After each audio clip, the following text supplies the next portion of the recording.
Up next is your Shameful Heaven, and it's the finale.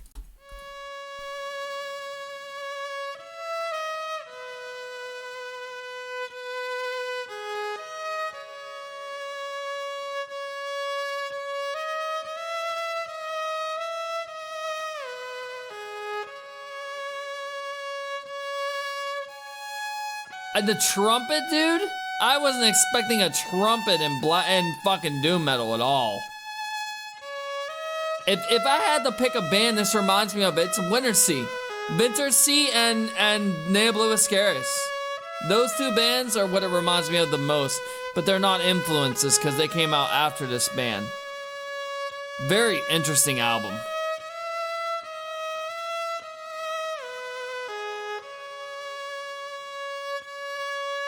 This is pitch shifting his trumpet.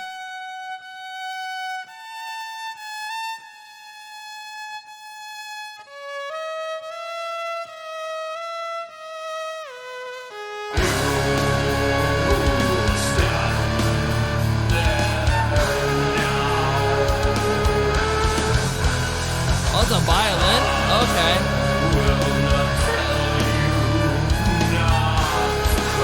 Pitch shifting fucking violin.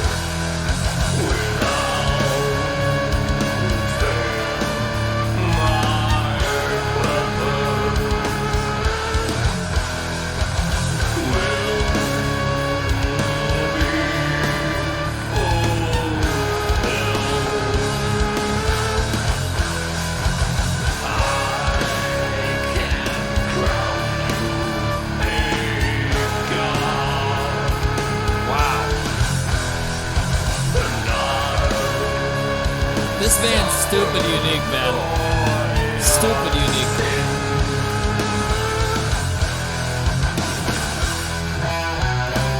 Now that reminds me of Typo Negative right there.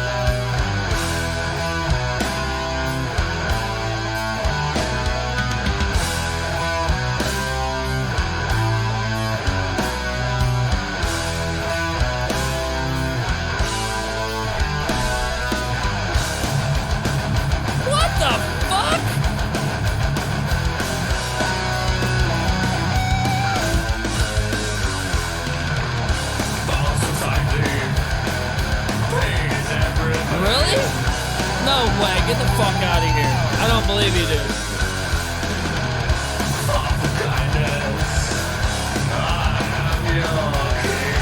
No, Typo Negative came out in 1991, bro. This came out in 93. You are wrong, sir.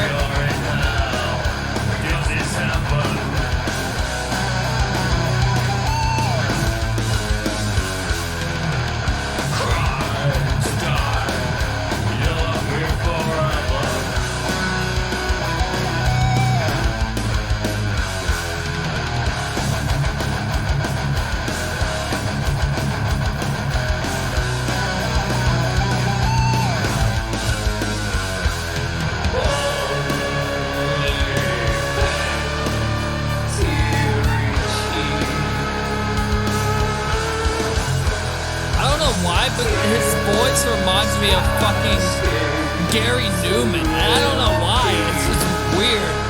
But it does.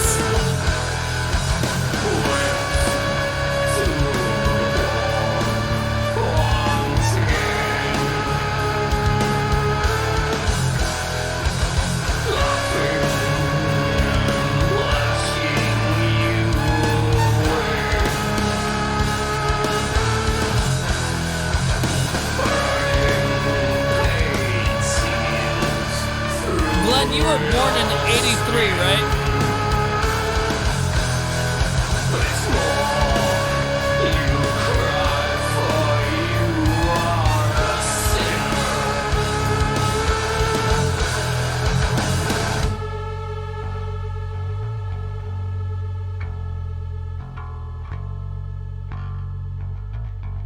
Wow.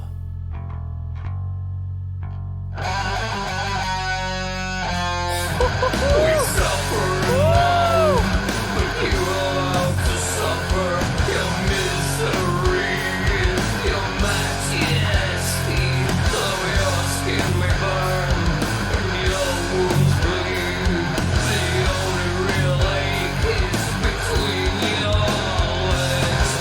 born in '83.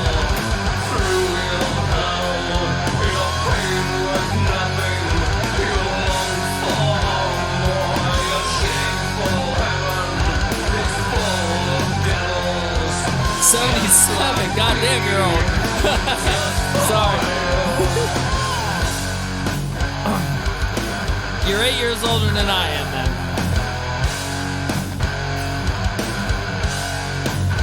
Or no, sorry. You're 11 years older than I am. No, 12 years older. So that makes you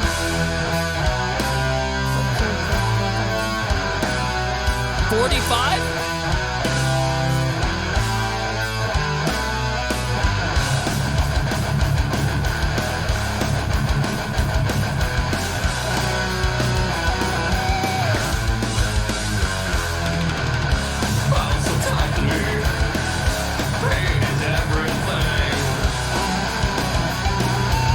I feel like Orgy got their influence from this band too.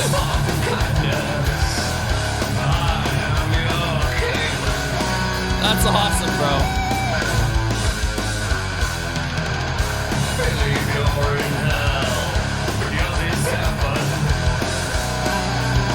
I don't think these guys are Christian.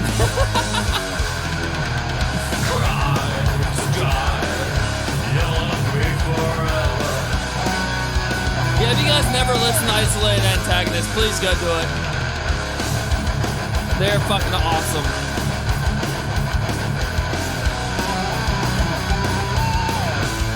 Especially Insurgents. God, I love Insurgents. This album, dude. Was not expecting it at all. It is completely unexpected, man. It was so good. It really was, man. There's 2 fade outs in it. Actually, 3 fade outs, but the last one doesn't count because it was the end of the original album, and then went into the bonus tracks. So I was like, okay, and then my community was like, oh, that's the bonus tracks, Pause. No, you can't do that. I was like, yeah, you're right, I can't do that.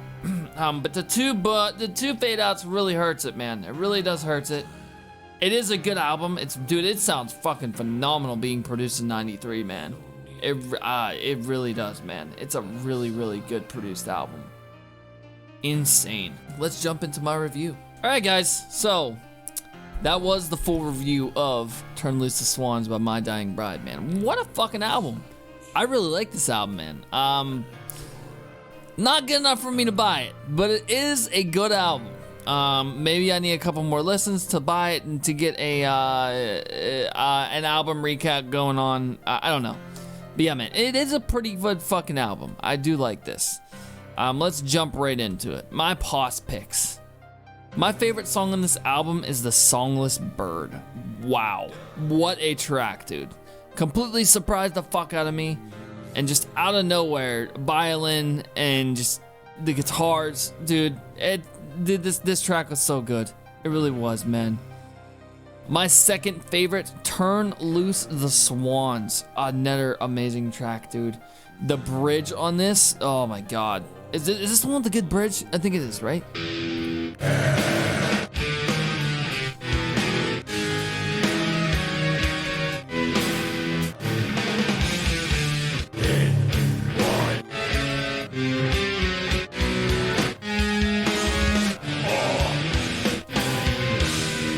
Oh no, I'm sorry, this is my third favorite. So my second favorite will have to go to the one with the bridge, which was The Crown of Sympathy. Was that it? Yes, The Crown of Sympathy, dude. What a fucking track, man. That bridge was amazing, dude. I wasn't expecting that.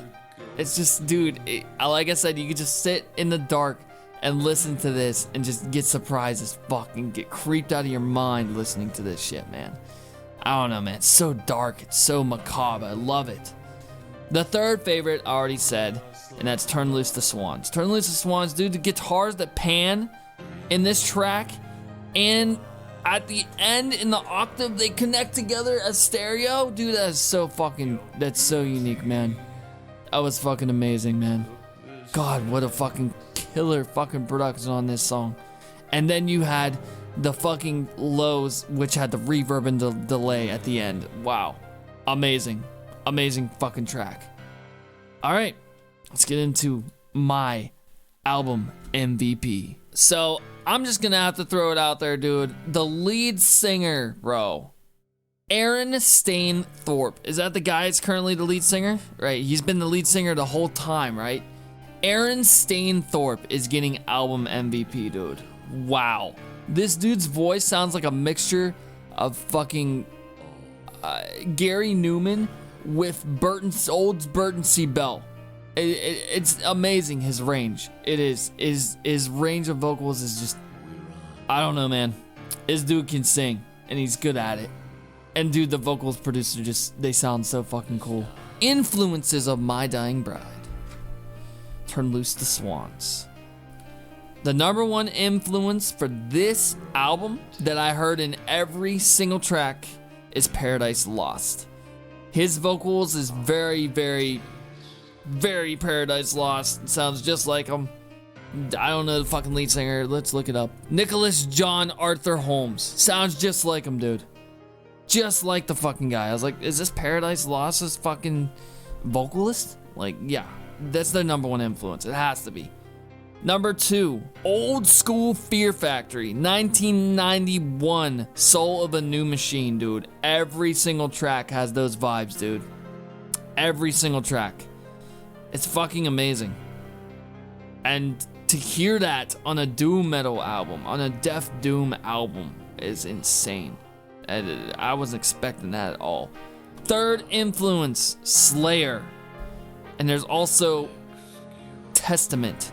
But I'm gonna have to throw, both of them, Slayer and Testament together. Those two are pretty hand in hand, but I'm gonna talk about Slayer first. Slayer, it had a lot of Slayer riffs that really just reminded me of Slayer. That sounds like fucking Slayer riff. Like, I listened to it, I was like, that sounds like fucking Slayer. And yeah, sure enough, I'm picking them as my influence on the guitars. Also as my influence is Tempest, because he kind of reminded me of Chuck, is it Chuck Berry? Chuck Berry? It's not Chuck Berry. Something Berries.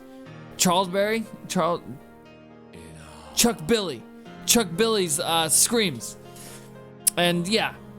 And the guitars definitely sound like Testament as well. My final influence for this album is going to be Typo Negative. The Simps, very Typo Negative, very, it doesn't really remind me of Peter Still's vocals, but the keyboard is for Typo Negative, which is Josh Silver. Yeah, definitely reminds me of his keys. The Simps, everything. It really does remind me of like old school Typo Negative. Definitely. Genre. Obviously, this album is doom metal. Doom metal is the number one genre. Number 2, death metal. Number 3, ambient. Number 4, gothic. And number 5, it has violins. Symphonic. That's definitely what I feel that it's like. It's kind of progressive. It's kind of progressive, but I can't. It's not enough for me to throw it in. It's not enough. It's not enough. It can't be. It does change out of nowhere. I guess we could change symphonic to progressive. Alright, so doom, death, gothic, ambient, progressive. Those are my genres for Turn Loose the Swan. Yeah, fuck symphonic. It doesn't sound like symphonic. The implication, just by judging the lyrics, these guys are not Christian at all. There's no way they're Christian. These guys, maybe agnostic, atheist, I don't know. They're not antichrist. They're very against God, but they're not for the devil. These guys are necromaniacs. They love to sing about death. The lyrics are just all about death. I feel that this album explains about what it's like to die, what the other realm is like. They have this fascination of death in these lyrics, and just, yeah, man. I definitely think it's about dying. This whole album is about dying, in my personal opinion. That's what I feel it's about. My rating, 2 fade outs, dude. It's gonna hurt it bad. But it is a killer album. It's got great production. I'm gonna give this an 8.25 out of 10. Those fade outs really fucking irritated me, man. Fucking irritated me. Loss of something, holding on to them as they go. Okay, so we'll go with yours as well. The loss of someone and holding on to them as they go, wanting to follow them as they die. Yeah, I definitely do see that in the lyrics too. But I think just in general, it's definitely about the realm of death. I think that's what it's about.